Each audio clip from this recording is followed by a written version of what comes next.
नमस्कार साथियों। आज के इस वीडियो में हम बिहार बोर्ड क्लास 12 के हिंदी विषय के शुरुआती 4 चैप्टर जो कि हैं बातचीत, उसने कहा था और संपूर्ण क्रांति और फिर अर्धनारीश्वर, इन चारों के सभी ऑब्जेक्टिव क्वेश्चंस को हम करेंगे। तो हमारा पहला क्वेश्चन है, जैसा काम वैसा परिणाम किस लेखक द्वारा रचित प्रहसन है? तो वो बालकृष्ण भट्ट द्वारा रचित है। ऑप्शन नंबर सी इसका सही आंसर होगा।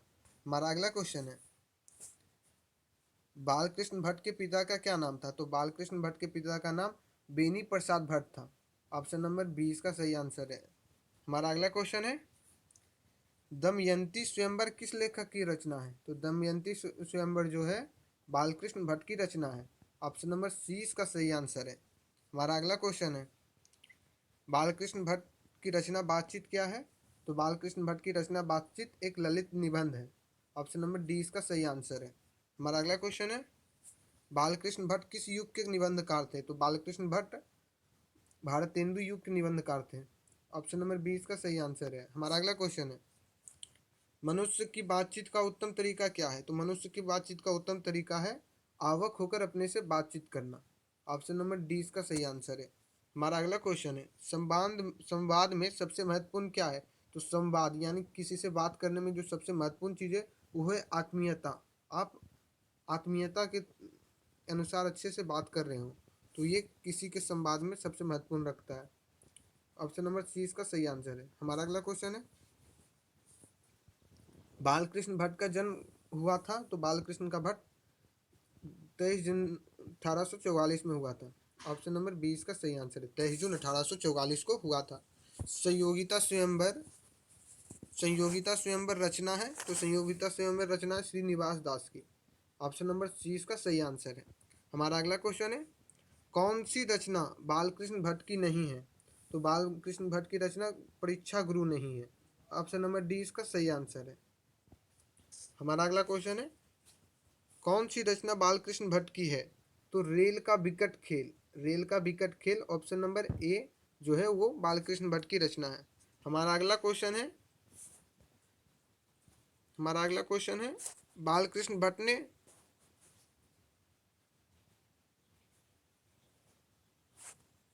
बालकृष्ण भट्ट ने कौन सा मासिक पत्र निकाला था? तो बालकृष्ण भट्ट ने हिंदी प्रदीप मासिक पत्र निकाला था। ऑप्शन नंबर सी इसका सही आंसर होगा। हमारा अगला क्वेश्चन है, बातचीत किस विद्या की रचना है? तो बातचीत जो है एक निबंध है। बातचीत जो लेख है, हमारा जो बातचीत चैप्टर है वो बातचीत एक निबंध है कि किस तरह से हमें बातचीत करना चाहिए। ऑप्शन नंबर डी इसका सही आंसर है। हमारा अगला क्वेश्चन है, रॉबिन्सन क्रूसो ने 16 वर्ष के उपरांत किसके मुख से एक बात सुनी थी? तो फ्राइडे के मुख से उन्होंने पहली बार बात सुनी थी। 16 वर्ष से पहले उन्होंने किसी भी इंसान का मुख नहीं देखा था। हमारा अगला क्वेश्चन है, बातचीत शीर्षक निबंध का निबंधकार है? तो बालकृष्ण भट्ट उसके निबंधकार है। ऑप्शन नंबर डी इसका सही आंसर है। हमारा अगला क्वेश्चन है, बातचीत के माध्यम से बालकृष्ण भट्ट क्या बताना चाहते हैं? तो बातचीत के माध्यम से बालकृष्ण भट्ट बातचीत की शैली बताना चाहते हैं। ऑप्शन नंबर ए इसका सही आंसर है। हमारा अगला क्वेश्चन है, भट्ट जी भट्ट जी को किसने अंग्रेजी साहित्य का एडिशन और स्टील की श्रेणी में रखा है? तो रामचंद्र शुक्ल ने रखा है। ऑप्शन नंबर सी इसका सही आंसर है। हमारा अगला क्वेश्चन है, बालकृष्ण भट्ट का निवास स्थान कौन सा है? तो बालकृष्ण भट्ट का निवास स्थान है इलाहाबाद उत्तर प्रदेश, जो कि अब प्रयागराज हो चुका है। ऑप्शन नंबर बी इसका सही आंसर है। हमारा अगला क्वेश्चन है, बालकृष्ण भट्ट ने किस पत्रिका का संपादन किया है? तो बालकृष्ण भट्ट ने हिंदी प्रदीप पत्रिका का संपादन किया। ऑप्शन नंबर सी इसका सही आंसर है। हमारा अगला क्वेश्चन है, बालकृष्ण ने हिंदी प्रदीप नामक मासिक पत्रिका निकालना कब प्रारंभ किया था? तो उन्होंने 1877 ईस्वी में प्रारंभ किया था। 1877 ईस्वी। ऑप्शन नंबर ए इसका सही आंसर है। हमारा अगला क्वेश्चन है, कौन सी रचना बालकृष्ण भट्ट द्वारा रचित नहीं है? तो मेघदूतम जो रचना है वो कालिदास की है। वो कालिदास जी की रचना है। कालिदास जी की रचना है मेघदूतम। हमारा अगला क्वेश्चन है, कौन सा उपन्यास बालकृष्ण भट्ट द्वारा रचित है? तो 100 अजान 1 सुजान वो बालकृष्ण भट्ट जी द्वारा रचित है। 100 अजान 1 सुजान। गोदान जो है ये मुंशी प्रेमचंद्र की रचना है। प्रेमचंद्र जी की वो रचना है। हमारा अगला क्वेश्चन है, नाटक के प्रारंभ में होने वाले मंगल पाठ को क्या कहा जाता है? तो नाटक के प्रारंभ में जो मंगल पाठ होता है उसे कहते हैं नंदी पाठ। ऑप्शन नंबर 20 का सही आंसर है नंदी पाठ। हमारा अगला क्वेश्चन है, रॉबिन्सन क्रुसो को कब तक मनुष्य का मुख देखने को नहीं मिला? तो रॉबिन्सन क्रुसो को 16 वर्ष तक किसी भी मनुष्य का मुख देखने को नहीं मिला, जो कि हम पहले बता चुके हैं। हमारा अगला क्वेश्चन है, बोलने से ही मनुष्य के रूप का साक्षात्कार होता है, यह किसने कहा है? तो ये बेन जॉनसन ने कहा है। ऑप्शन नंबर बी इसका सही आंसर है। हमारा अगला क्वेश्चन है, असल बातचीत सिर्फ दो व्यक्तियों में ही हो सकती है, यह किसका मत है? तो ये मत है एडिसन का। एडिसन एक विद्वान आदमी थे। हमारा अगला क्वेश्चन है, एडिसन के अनुसार असल बातचीत कितने लोगों के बीच हो सकती है? वही पहला क्वेश्चन ही है, दो लोगों के बीच। दो लोगों के बीच ही बातचीत होती है, नहीं तो तीसरा आए तो वो कुछ अलग मत रखे, चौथा अलग। इसलिए सिर्फ दो आदमी के बीच ही बातचीत हो सकती है, जो एक बोले और दूसरा सुने। हमारा अगला क्वेश्चन है, बातचीत से मन किस प्रकार का हो जाता है? तो बातचीत से मन जो है हल्का और स्वच्छ हो जाता है। ऑप्शन नंबर सी इसका सही आंसर है। हमारा अगला क्वेश्चन है, किसके ना होने से सृष्टि गूंगी प्रतीत होती है? तो वाक शक्ति, अगर हम किसी से ना बोल पाए तो सृष्टि हमें गूंगी ही प्रतीत होगी। हमारा अगला क्वेश्चन है, आर्ट ऑफ कन्वेंशन कहाँ के लोगों में सर्वाधिक प्रचलित है? तो यूरोप के लोग बहुत चिकनी चुपड़ी बातें करते हैं, उनमें कन्वेंस किसी बात को लेकर कन्वेंस करने की क्षमता बहुत ज़्यादा होती है। ऑप्शन नंबर सी इसका सही आंसर है। हमारा अगला क्वेश्चन है, बालकृष्ण किस काल के रचनाकार है? तो बालकृष्ण जो है आधुनिक काल के रचनाकार है। ऑप्शन नंबर डी इसका सही आंसर है। मतलब युग जब आएगा तो आप कहेंगे भारतेंदु युग, युग जब आएगा तो कहेंगे आप भारतेंदु युग, और जब काल का बात आए तो ये आधुनिक काल के हैं। हमारा अगला क्वेश्चन है, अब ये जो है वो हमारा शुरू हो चुका है अगला चैप्टर, सेकंड चैप्टर। हमारा पहला क्वेश्चन है, बुध का कांटा रचना है? तो बुध का कांटा रचना है चंद्रधर शर्मा गुलेडी जी की, चंद्रधर शर्मा गुलेडी की। ऑप्शन नंबर बी इसका सही आंसर है। हमारा अगला क्वेश्चन है, चंद्रधर शर्मा गुलेरी किस सदी के प्रमुख लेखक थे? तो वो 20वीं सदी के प्रमुख लेखक थे। तो 20वीं सदी मतलब अभी जो हमारा टाइम चल रहा है वो 21वीं सदी है। इससे पहले जब 1900 जैसे 97 हो गया, 1995 हो गया, वो रहा 20वीं सदी, जो कि 20वां होने वाला है।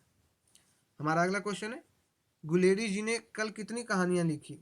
गुलेरी जी ने कल 3 कहानियां लिखी। ऑप्शन नंबर सी इसका सही आंसर है।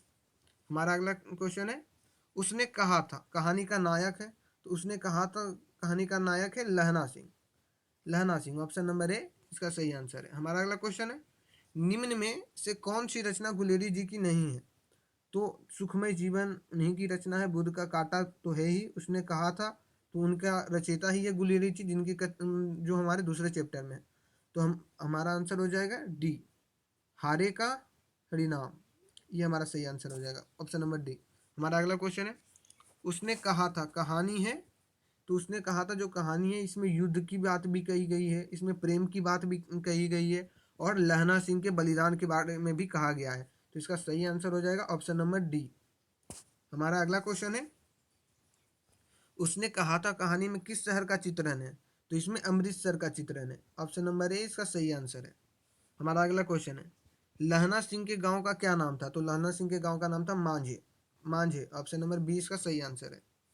हमारा अगला क्वेश्चन है, लहना सिंह किस पद पर था? तो लहना सिंह जो था वो जमादार के पद पे था, जमादार के पद पे था। ऑप्शन नंबर सी इसका सही आंसर है। तो देखिए जो भी लहना सिंह से जुड़े हुए प्रश्न हैं वो काफ़ी टाइम एग्जाम में आ चुके हैं, और ये बहुत ही इंपॉर्टेंट है, इसको आप स्टार मार्क कर लें। लहना सिंह से जुड़े बहुत सारे प्रश्न आते हैं, ऑब्जेक्टिव क्वेश्चन।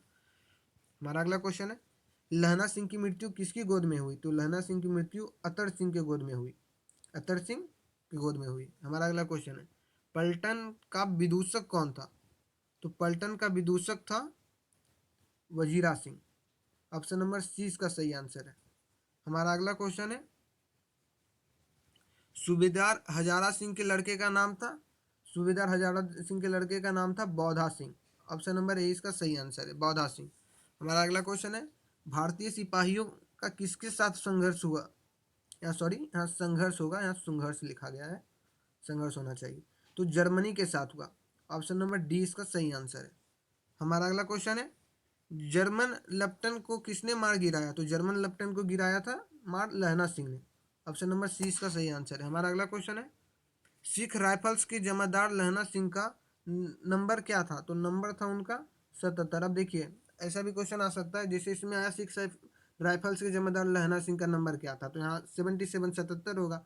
लेकिन यही आ सकता है कि लहना सिंह किस श्रेणी के, जैसे सिख राइफल्स से, तो इसमें आपको आ सकता है जर्मन राइफल्स के थे, सिख राइफल्स के थे, गोरखा राइफल्स के थे, तो आपको सही करना है सिख राइफल्स के जमादार थे लहना सिंह। हमारा अगला क्वेश्चन है, सरकार ने सूबेदार को जमीन कहाँ दी है? तो सरकार ने सूबेदार को जमीन दी है लायलपुर में।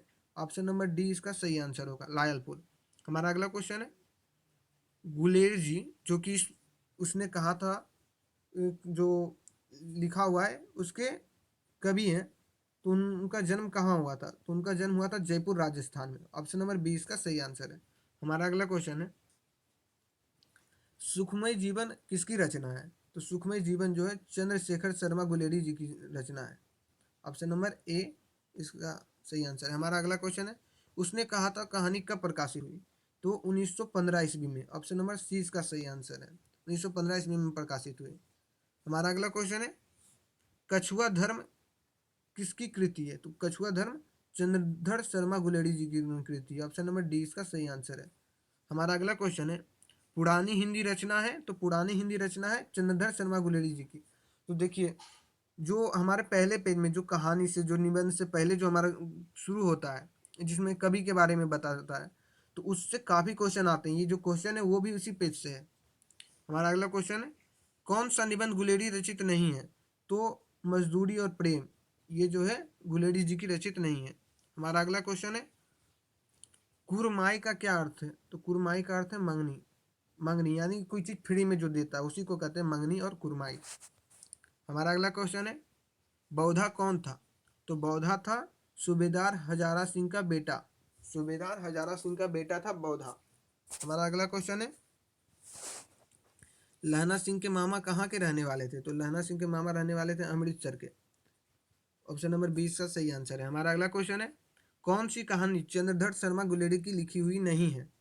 तो कफन। कफन जो है चंद्रधर शर्मा गुलेरी जी की लिखी हुई कहानी नहीं है। ऑप्शन नंबर डी इसका सही आंसर है। हमारा अगला क्वेश्चन है, गुलेर जी किस गांव के मूल निवासी थे? तो गुलेर जी गुलेर में रहने वाले थे। गुलेर, उन्हीं के गुलेर और गुलेर जी आप ऐसे करके याद कर सकते हैं। ऑप्शन नंबर 20 का सही आंसर है। हमारा अगला क्वेश्चन है, उसने कहा था कहानी के कहानीकार कौन है? तो चंद्रधर शर्मा गुलेरी जी हैं। तो आपको ऐसे भी आ सकता है, उसने कहा था क्या है, निबंध है, एकांकी है, या फिर कविता है, या फिर कहानी है? तो यहाँ कहानी होगा सही आंसर इसका। कहानी के कहानीकार थे चंद्रधर शर्मा गुलेरी। हमारा अगला क्वेश्चन है, चंद्रधर शर्मा गुलेरी किस युग के कहानीकार थे? किस युग के कहानीकार हैं? तो वो है द्विवेदी युग के। द्विवेदी युग के। हजारी प्रसाद द्विवेदी के नाम पे द्विवेदी युग आया है। हमारा अगला क्वेश्चन है, उसने कहा था कहानी कितने भागों में विभक्त है? तो 5 भागों में विभक्त है। ऑप्शन नंबर डी इसका सही आंसर होगा, 5 होगा इसका सही आंसर। हमारा अगला क्वेश्चन है, चंद्रधर शर्मा गुलेरी का जन्म कब हुआ था? तो चंद्रधर शर्मा गुलेरी का जन्म हुआ था 7 जुलाई 1883 को। ऑप्शन नंबर सी इसका सही आंसर है।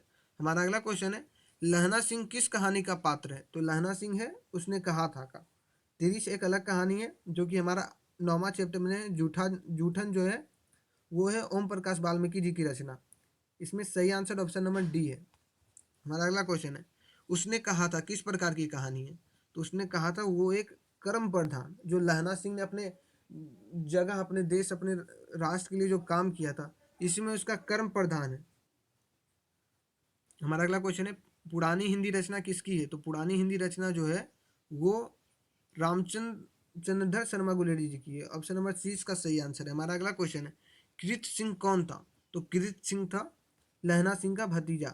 ऑप्शन नंबर बी इसका सही आंसर है, लहना सिंह का भतीजा था। हमारा अगला क्वेश्चन है, बचपन में लहना सिंह लड़की से बार बार कौन सा प्रश्न करता था? तो लहना सिंह प्रश्न करता था, तेरी कुड़माई हो गई, तेरी कुड़माई हो गई। हमारा अगला क्वेश्चन है, लेफ्टिनेंट साहब सूबेदार को कितने आदमी खंदक में छोड़कर जाने को कहता है? तो वो कहते हैं कि 10 आदमी को छोड़ के जाए खंदक में। हमारा अगला क्वेश्चन है, अमृतसर में लहना सिंह के कौन थे? तो अमृतसर में लहना सिंह के थे मामा जी, मामा जी। ऑप्शन नंबर सी इसका सही आंसर है। हमारा अगला क्वेश्चन है, लहना सिंह सूबेदार को वापस बुलाने के लिए किसे भेजता है? तो वो भेजते हैं वजीरा सिंह को, वजीरा सिंह को। ऑप्शन नंबर ए इसका सही आंसर है। हमारा अगला क्वेश्चन है, सुबेद रानी यानी सूबेदार की जो पत्नी है उसे सुबेदारनी कहते हैं, ने अपनी पति एवं पुत्र की रक्षा के लिए किसे कहा? तो वो कहें लहना सिंह को। यहाँ लहना सिंह इस कहानी का सबसे प्रमुख पात्र है। ऑप्शन नंबर बी इसका सही आंसर है। हमारा अगला क्वेश्चन है, लहना सिंह का सिर अपनी गोद में लेकर कौन बैठा था? तो वो लेके बैठे हुए थे वजीरा सिंह। जब लहना सिंह घायल हो चुके थे तब वजीरा सिंह उनके सर को अपने गोद में लिए हुए थे। हमारा अगला क्वेश्चन है, जयप्रकाश, अब ये जो कहानी है वो हमारा संपूर्ण क्रांति का कहानी है, जिसमें जयप्रकाश नारायण अपने भाषण के द्वारा अपनी बातों को रखते हैं। हमारा अगला पहला क्वेश्चन है संपूर्ण क्रांति का, वो है जयप्रकाश नारायण के बचपन का नाम क्या था? तो जयप्रकाश नारायण के बचपन का नाम था Baul, Baul. Option number C इसका सही आंसर है। हमारा अगला क्वेश्चन है, किसने कहा था अभी न जाने कितने मीलों इस देश की जनता को जाना है? तो जवाहरलाल नेहरू ने कहा था, जो कि हमारे देश के पहले प्रधानमंत्री। ऑप्शन नंबर सी इसका सही आंसर है। हमारा अगला क्वेश्चन है, किस अस्पताल में दिनकर का निधन हुआ था? तो दिनकर का निधन हुआ था विलिंगडन नर्सिंग होम में, विलिंगडन नर्सिंग होम में। ऑप्शन नंबर डी इसका सही आंसर है। हमारा अगला क्वेश्चन है, जयप्रकाश नारायण को कितना दलाल को किसका दलाल कहा गया है? तो उनको कहा गया है अमेरिका का दलाल। तो क्यों कहा गया अमेरिका का दलाल? क्योंकि वो जयप्रकाश नारायण अमेरिका में जाकर के अपना शिक्षा प्राप्त किए थे, और उस समय शिक्षा प्राप्त करना अमेरिका में एक बहुत बड़ी बात होती थी। हमारा अगला क्वेश्चन है, जयप्रकाश नारायण के स्वास्थ्य पर निगरानी रखने वाले डॉक्टर का नाम था? तो उनका नाम था doctor Rahman. Option number A इसका सही आंसर है। हमारा अगला क्वेश्चन है, हमारा अगला क्वेश्चन है, जयप्रकाश जी को किसका भाषण सुनकर अमेरिका जाने की प्रेरणा मिली? तो उनको स्वामी सत्यदेव जी की भाषण सुनकर अमेरिका जाने की प्रेरणा मिली। ऑप्शन नंबर बी इसका सही आंसर है।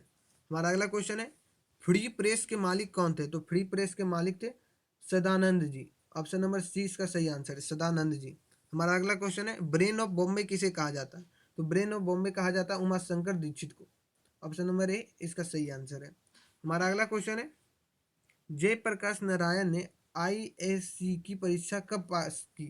तो उन्होंने कहाँ से पास की? तो बिहार विद्यापीठ से उन्होंने पास की। ऑप्शन नंबर डी इसका सही आंसर है, बिहार विद्यापीठ। हमारा अगला क्वेश्चन है, लेनिन की मृत्यु कब हुई थी? तो लेनिन की मृत्यु हुई थी 1924 ईस्वी में। इसका सही आंसर होगा 1924। Option number D. हमारा अगला क्वेश्चन है, जयप्रकाश मार्क्सवादी कब बने? तो जयप्रकाश मार्क्सवादी बने 1924 में, जब लेनिन की मृत्यु हुई, लेनिन की जब मृत्यु हुई। हमारा अगला क्वेश्चन है, फणीश्वर नाथ रेणु की पुस्तक है, तो फणीश्वर नाथ रेणु की पुस्तक है मैला आंचल। वो काफ़ी फेमस पुस्तक है फणीश्वर नाथ रेणु की। हमारा अगला क्वेश्चन है, 1974 में बिहार प्रदेश के मुख्यमंत्री कौन थे? तो 1974 में अब्दुल गफूर थे बिहार प्रदेश के मुख्यमंत्री। ऑप्शन नंबर बी इसका सही आंसर है। हमारा अगला क्वेश्चन है, किसे लोकनायक के नाम से जाना जाता है? तो जयप्रकाश नारायण को लोकनायक के नाम से जाना जाता है। ऑप्शन नंबर बी इसका सही आंसर है। हमारा अगला क्वेश्चन है, जयप्रकाश नारायण का जन्म कब हुआ था? तो जयप्रकाश नारायण का जन्म हुआ था 11 अक्टूबर 1902 ईस्वी में, 11 अक्टूबर 1902 ईस्वी में। हमारा अगला क्वेश्चन है, जयप्रकाश नारायण की पत्नी का नाम था? तो जयप्रकाश नारायण की पत्नी का नाम था Prabhavati Devi, Prabhavati Devi. Option number C इसका सही आंसर है। हमारा अगला क्वेश्चन है, रिस्ट्रिक्शन ऑफ इंडियन पॉलिटी किसकी रचना है? तो जयप्रकाश नारायण की। रिस्ट्रिक्शन मतलब कि भारतीय राजनीति पे जो प्रतिबंध लगाए हुए हैं, इसका हिंदी जो है, हिंदी अर्थ है भारतीय राजनीति पे प्रतिबंध। हमारा अगला क्वेश्चन है, प्रजा सोशलिस्ट पार्टी का गठन कब हुआ? तो प्रजा सोशलिस्ट पार्टी का गठन हुआ 1952 में, 1952 में। हमारा अगला क्वेश्चन है, जयप्रकाश नारायण को भारत रत्न की उपाधि दी गई? तो उनको 1998 ईस्वी में, 1998 में दी गई। हमारा अगला क्वेश्चन है, जयप्रकाश नारायण को भारत की जनता किस नाम से याद करती है? तो उनको लोकनायक, लोकनायक के नाम से याद करती है। ऑप्शन नंबर सी इसका सही आंसर। देखिए यही क्वेश्चन पहले भी पूछा गया, तो एक ही क्वेश्चन को बदल बदल कर भी पूछा जा सकता है। हमारा अगला क्वेश्चन है, जयप्रकाश नारायण ने संपूर्ण क्रांति वाला ऐतिहासिक भाषण कहाँ और कब दिया था? तो उन्होंने पटना में 5 जून 1974 को दिया था, पटना विश्वविद्यालय में। हमारा अगला क्वेश्चन है, जयप्रकाश नारायण के बचपन का क्या नाम था? तो उनके बचपन का नाम था बाउल। ये क्वेश्चन पहले आ चुका है। हमारा अगला क्वेश्चन है, जयप्रकाश नारायण ने किस साल छात्र के आंदोलन का नेतृत्व किया था? तो 1974 ईस्वी में उन्होंने किया था। हमारा अगला क्वेश्चन है, जयप्रकाश नारायण के पिताजी का क्या नाम था? तो जयप्रकाश नारायण के पिताजी का नाम था हरसु दयाल। हरसु दयाल ऑप्शन नंबर 20 का सही आंसर है। हमारा अगला क्वेश्चन है, जयप्रकाश नारायण रचित पाठ का नाम क्या है? तो उनके द्वारा रचित पाठ का नाम है संपूर्ण क्रांति। यहाँ देखिए, उसने कहा था चंद्रधर शर्मा गुलेरी जी की रचना है, जूठन ओम प्रकाश वाल्मीकि जी की रचना है। यहाँ पे संपूर्ण क्रांति जो है वो जयप्रकाश जी की रचना है। हमारा अगला क्वेश्चन है, संपूर्ण क्रांति क्या है? तो संपूर्ण क्रांति जो है एक भाषण है जो कि जयप्रकाश नारायण जी दे रहे हैं। हमारा अगला क्वेश्चन है, संपूर्ण क्रांति किसकी रचना है? तो संपूर्ण क्रांति है जयप्रकाश नारायण जी की रचना। हमारा अगला क्वेश्चन है, संपूर्ण क्रांति पाठ में दिया गया भाषण किसका है? तो वो है जयप्रकाश नारायण जी का। उन्होंने संपूर्ण क्रांति को लेकर भाषण दिया है। हमारा अगला क्वेश्चन है, जयप्रकाश नारायण का जन्म कहाँ हुआ था? तो जयप्रकाश नारायण का जन्म हुआ था सिताब दियरा गांव में, सिताब दियरा गांव में, जो कि बिहार के बलिया और उत्तर प्रदेश के उत्तर प्रदेश के बलिया गांव और बिहार के सिवान गांव के में पड़ता है सिताब दियरा गांव। हमारा अगला क्वेश्चन है, 1974 में छात्र आंदोलन का नेतृत्व किसने किया था? तो जयप्रकाश नारायण जी ने किया था। ऑप्शन नंबर डी इसका सही आंसर है। हमारा अगला क्वेश्चन है, संपूर्ण क्रांति की शुरुआत कब हुई थी? तो संपूर्ण क्रांति की शुरुआत हुई थी 1974 ईस्वी में, 1974 में। हमारा अगला क्वेश्चन है, जयप्रकाश नारायण को समाज सेवा के लिए किस पुरस्कार से सम्मानित किया गया? तो उनको सम्मानित किया गया है गांधी सम्मान से। ऑप्शन नंबर डी इसका सही आंसर है। अर्जुन पुरस्कार जो है वो दिया जाता है किसी भी खिलाड़ी को, और नोबेल पुरस्कार दिया जाता है विश्व स्तर पर, और ये समाज को सेवा कर रहे हैं, तो यहाँ गांधी सम्मान होता है। हमारा अगला क्वेश्चन है, जयप्रकाश नारायण मद्रास में अपने किस मित्र के साथ रुके थे? तो वो ईश्वर अय्यर है। ईश्वर अय्यर एक मद्रास में रहने वाले इंसान थे जो कि जयप्रकाश जी के मित्र थे, उन्हीं के घर में वो रुके थे। हमारा अगला क्वेश्चन है, जयप्रकाश नारायण के अनुसार देश के भविष्य किसके हाथों में? तो नई पीढ़ी के हाथ में है, नई पीढ़ी के हाथ में। ऑप्शन नंबर 20 का सही आंसर है। हमारा अगला क्वेश्चन है, दिनकर जी को किसके घर पर दिल का दौरा पड़ा था? तो दिल का दौरा पड़ा था उनको रामनाथ जी गोयनका के घर पे। हमारा अगला क्वेश्चन है, संपूर्ण क्रांति का नारा किसने दिया था? तो वो नारा दिया था जयप्रकाश नारायण ने। ऑप्शन नंबर 20 का सही आंसर है। हमारा अगला क्वेश्चन है, जयप्रकाश नारायण ने बिहार विद्यापीठ में कौन सी परीक्षा दी? तो आईएससी की। आईएससी यानी तो आईएससी तो इंटर को भी कहता है। ऑप्शन नंबर 20 का सही आंसर है। हमारा अगला क्वेश्चन है, पुलिस ने बड़े पुलिस ने बड़े उच्च अधिकार ने पुलिस के बड़े उच्च अधिकार ने किसके मुंह में से सुना था कि जयप्रकाश नारायण नहीं होते तो बिहार जल गया होता? तो वो दीक्षित जी के मुंह से सुना था। ऑप्शन नंबर डी इसका सही आंसर है, दीक्षित जी के मुंह से सुना था। हमारा अगला क्वेश्चन है, जयप्रकाश नारायण किस मित्रता को ठोस मानते थे? तो जयप्रकाश नारायण अंडरग्राउंड जमाने की मित्रता को ठोस मानते थे। ऑप्शन नंबर सी इसका सही आंसर है। हमारा अगला क्वेश्चन है, जयप्रकाश नारायण किसको भाई कहते थे? तो जयप्रकाश नारायण जवाहरलाल जी को अपना भाई मानते थे। ऑप्शन नंबर 20 का बड़ा भाई मानते थे। ऑप्शन नंबर 20 का सही आंसर है। हमारा अगला क्वेश्चन है, अब ये कहानी जो है ये एक अर्धनारीश्वर है जो कि शंकर भगवान और पार्वती माता को लेकर के ये कहानी है। अभी हमारा चौथा कहानी है, दिनकर जी को निम्न में से कौन सा पुरस्कार दिया गया था? तो दिनकर जी को दिया गया था पद्म भूषण का पुरस्कार। ऑप्शन नंबर 20 का सही आंसर है। हमारा अगला क्वेश्चन है, अर्धनारीश्वर पाठ के लेखक कौन है, या अर्धनारीश्वर किसकी रचना है? तो अर्धनारीश्वर रामधारी सिंह दिनकर की रचना है। हमारा अगला क्वेश्चन है, रामधारी सिंह दिनकर की रचना कौन सी है? तो अर्धनारीश्वर है। उसने कहा था किसकी है? तो उसने कहा था चंद्रधर शर्मा गुलेरी जी की है, जूठन वाल्मीकि जी की है, ओम प्रकाश वाल्मीकि की है, और त्रिच भी उनकी रचना नहीं है। इसका सही आंसर है ऑप्शन नंबर डी अर्धनारीश्वर। हमारा अगला क्वेश्चन है, दिनकर जी का जन्म बिहार में उनके किस जिले में हुआ था? तो दिनकर जी का जन्म बेगूसराय जिले में हुआ था। ऑप्शन नंबर 20 का सही आंसर है, बेगूसराय में सिमरिया गांव में हुआ था। हमारा हमारा अगला क्वेश्चन है, अर्धनारीश्वर में किस गण का समन्वय है? तो ये नारी और पुरुष दोनों के गुण का समन्वय है, गण नहीं, यहाँ गुण होगा, यहाँ गुण होगा। हमारा अगला क्वेश्चन है, दिनकर जी की पहली काव्य पुस्तक कौन सी है? तो दिनकर जी की पहली काव्य पुस्तक है प्रणभंग। ऑप्शन नंबर डी इसका सही आंसर है। हमारा अगला क्वेश्चन है, दिनकर जी की पहली कविता किस पत्रिका में प्रकाशित हुई है? तो पहली पत्रिका जो है प्रकाशित हुई छात्र सहोदर में। ऑप्शन नंबर ए इसका सही आंसर है, छात्र सहोदर। दिनकर जी की पहली कविता कब प्रकाशित हुई? तो पहली कविता प्रकाशित हुई 1925 में, 1925 में। हमारा अगला क्वेश्चन है, दिनकर जी के अनुसार यदि पति विचार है तो पत्नी क्या है? पत्नी भाव है, भावना। ऑप्शन नंबर सी इसका सही आंसर है। हमारा अगला क्वेश्चन है, बुद्ध और महावीर ने नारियों को कौन सा अधिकार दिया है? तो भिक्षुनी होने का। मतलब कि जैसे पहले के पुरुष जो है वो अगर उनको अपने गृहस्थ जीवन में वो खुश नहीं है तो वो सन्यास बन जाते थे, भिक्षुक बन जाते थे। तो पहले होता था कि सिर्फ पुरुष ही भिक्षुक बन सकते हैं, लेकिन महावीर और बुद्ध ने स्त्रियों को भी भिक्षुनी होने का अधिकार दिया। ऑप्शन नंबर 20 का सही आंसर है। हमारा अगला क्वेश्चन है, पुरुष जब नारी के गुण, यहाँ गुण होना चाहिए, पुरुष जब नारी के गुण लेता है तब वो देवता बन जाता है, किंतु नारी जब नर के गुण लेती है, सीखती है, तब वो राक्षसी हो जाती है। यह किसका कथन है? तो ये कथन है प्रेमचंद्र जी का। ऑप्शन नंबर सी इसका सही आंसर है। हमारा अगला क्वेश्चन है, अर्धनारीश्वर का किस विद्या से संबंध है? तो इनका संबंध है एकांकी से। ऑप्शन नंबर सी इसका सही आंसर है, एकांकी। हमारा अगला क्वेश्चन है, किसने अपने जीवन में अंतिम दिनों में नारीत्व की साधना की थी? तो गांधी जी ने नारीत्व की साधना की थी। ऑप्शन नंबर ए इसका सही आंसर है। हमारा अगला क्वेश्चन है, अर्धनारीश्वर शंकर और पार्वती का किस प्रकार का रूप है? तो वो है कल्पित रूप। ऑप्शन नंबर बी इसका सही आंसर है।